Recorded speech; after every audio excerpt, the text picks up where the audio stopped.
So I just woke up and 2023, we have a brand new press release by Palantir. I literally just made me a little bit of tea. It's not coffee because I don't know how to drink coffee, but it's some Indian chai. And we get a press release. So we're going to get through it and we're going to learn about what Palantir is doing in 2023. Palantir introduces quality management system for life sciences. I haven't dug too deep into this, so I'll be digging deep while I'm recording this. And let's talk about what Palantir is doing. Palantir Technologies, a leading builder of operating system for organizations across the healthcare sector, today announced the launch of a fit-for-purpose quality management system to help its life science customers using the Foundry platform meet GXP requirements. Now, a couple things. This seems to be another healthcare PR. We've gotten a lot of healthcare PRs to end out 2022. We had the CDC deal. We had the Tampa Bay General Hospital deal. Usually when they say Palantir and they introduce them, this time they're saying a leading builder of operating systems for organizations across the healthcare sector. They also say like a leading platform that's trying to be the operating system of the modern enterprise. So in different versions of PRs, they have different things to say for the industry that they're talking to. And obviously they want a lot of people from the healthcare industry to read this, which is why they're positioning themselves as one of the leading industries or one of the leading players in the healthcare space. Shyam Sankar has said that, the CEO of Palantir, they are the most undervalued healthcare startup. So let's see what they're doing in today's PR. With this new offering, Palantir is now positioned to help life science customers with their most critical workflows, including end-to-end analysis for clinical data.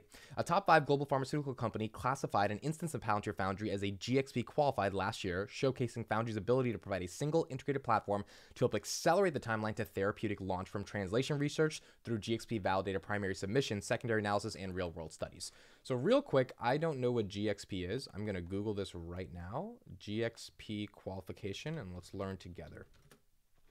GXP is a collection of quality guidelines and regulations created to ensure that biopharmaceutical products are safe, meet their intended use, and adhere to quality process. Okay, makes sense. So it seems like with this new offering, Palantir is now positioned to help some of their life science clients make sense of their data to the point where they can go from launch or inception of the idea of the clinical drug or the type of product they're trying to build in the healthcare space to get the right qualifications ultimately to launch. Several additional pharmaceutical and major contract organizations are currently using Palantir's QMS for platform certification. Palantir Foundry is designed to help organizations better operate by creating a central operating system for their data. With Palantir's GXP qualification package, life sciences customers can now take advantage of the same power and flexibility of Foundry while maintaining compliance to 21 CFR Part 11 regulations. Okay, so there seems to be a lot of regulations in this space, which makes a lot of sense, especially when you're dealing with something as complex as healthcare, the FDA, a new drug. If it, doesn't have any type of side effects that could potentially do bad things to people. So you would want the systems of qualifications to be massive before something hits, your local Walgreens or your CVS, at least if you're in the United States, to buy a certain type of drug. When they're talking about Palantir creating a central operating system, it's the same vertical of what Foundry does with their, operating system and their ontological positioning of data in relationship to different industries. And this is just another industry that they're working with. The launch of Foundry into the GXP regulated space marks a new chapter of Palantir's work in life sciences and is in line with our commitment to provide the most comprehensive cutting-edge software to our customers, says Palantir Chief Operating Officer Shyam Sankar. Shyam also just did a talk recently at CES explaining a little bit more about what Foundry does. He says, "We intend to continue to launch more purpose-built products in the healthcare space to further accelerate our clients' transition to integrated clinical data and repositories and statistical computing environments. Palantir continues to work with organizations in the healthcare sector across the value chain of all sizes. Its software is currently deployed in all areas of industry, including public health, pharmaceuticals, biotech, clinical research, healthcare operations, to help better power decisions in the world's most difficult problems." Now, this, I think, last sentence is really important. I remember researching a couple of new companies Palantir was working with in December 2021 when it came to the life sciences space, and they were doing a big thing in drug discovery with one of the therapeutic companies. I'm forgetting the name of it, but I remember I made a really interesting thumbnail about it. But they were working on developing a new drug, and they used some type of fluids to be able to create this type of drug. And so one of the PRs was talking about how Foundry is helping them use their data-driven operations to be able to come to decisions. And it clicked to me back in December 2021, wait a second, like why couldn't Foundry, which is just an operating system for data at the end of the day, be able to be implemented at the highest levels of clinical research, biotech, pharmaceuticals, public health, healthcare operations, etc. And we've seen this happen to end out 2022. So with the CDC, the 5-year, $444 million contract, the goal was to stop another public health outbreak, or to at least mitigate when it happens, because to be honest, with everything going on in the world, it's probably inevitable we do get another type of COVID pandemic. The question is just to what extent and how bad is it, and are we prepared? And so Palantir software is like, okay, in the healthcare space or in the public health domain, we can use our ontology, we can use our Foundry operating system and implement it for governments to be able to deal with this. They also did this in the UK when they were distributing the vaccine. So you've got a use case there.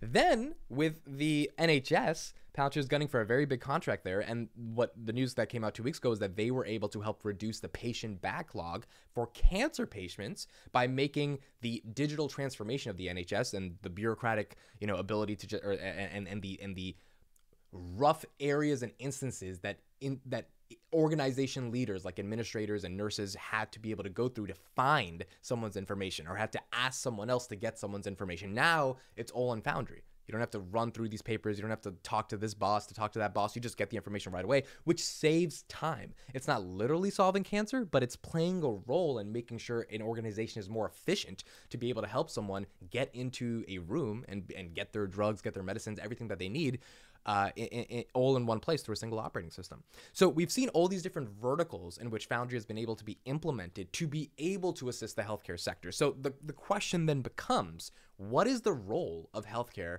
in relationship to Palantir? And quite honestly, I think this is one of the biggest verticals an investor should be excited about, because if the Tampa Bay General Hospital, one of the biggest hospitals in the world, the Cleveland Clinic, I forgot to mention them, 10-year deal with Palantir, the CDC, the NHS, if all of these institutions that are very highly respected, even if not the most efficient, very highly respected, serve millions and millions of people throughout the world, are using Foundry to operationalize their data, become more efficient, and ultimately end up saving lives.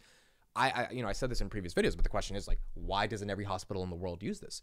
Why doesn't every leading organization in the world use this? Yes, there are competitors, sure, but if Palantir is proving they can get the job done, you could imagine they get 10% of that market share, whatever it may be, for data operationalizing within healthcare institutions. Why don't academic institutions that are trying to find Rutgers, New Jersey is the college I went to. Robert Wood Johnson has a research arm within Rutgers, New Jersey, and they work very closely together. A lot of medical students go to that hospital and do clinical trials and stuff like that, and they do experiments.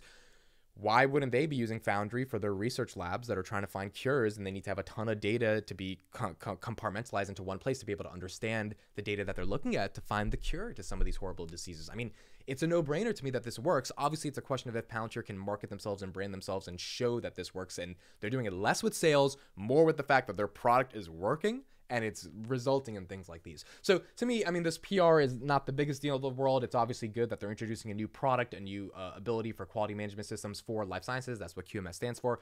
But broadly speaking, it is a question of how deeply entrenched Palantir can get into the healthcare space. By the way, they don't steal people's data in the healthcare space. They actually protect it more than most companies, or more than any company, to be quite frank. So dealing with that negative perception is also very important. But the fact that they're integrated so deeply there, and the fact that they can get more and more clients in that space because the product is that good, seems to be that healthcare is a big opportunity. We had Sean on the podcast a couple of months ago. He works in data and analytics, and he said that healthcare is a $4 trillion opportunity. So Palantir doesn't have to get all of that, but if Palantir can get just a smidge of it, I think the multiple on the stock increases, pretty nicely. But it's a question of them just being able to get that and put their product in those places. So those are my thoughts. New QMS product by Palantir. Let me know what you guys think. Please leave your thoughts in the comments on what you think about the future of healthcare and Palantir. And I'll see you guys in the next one.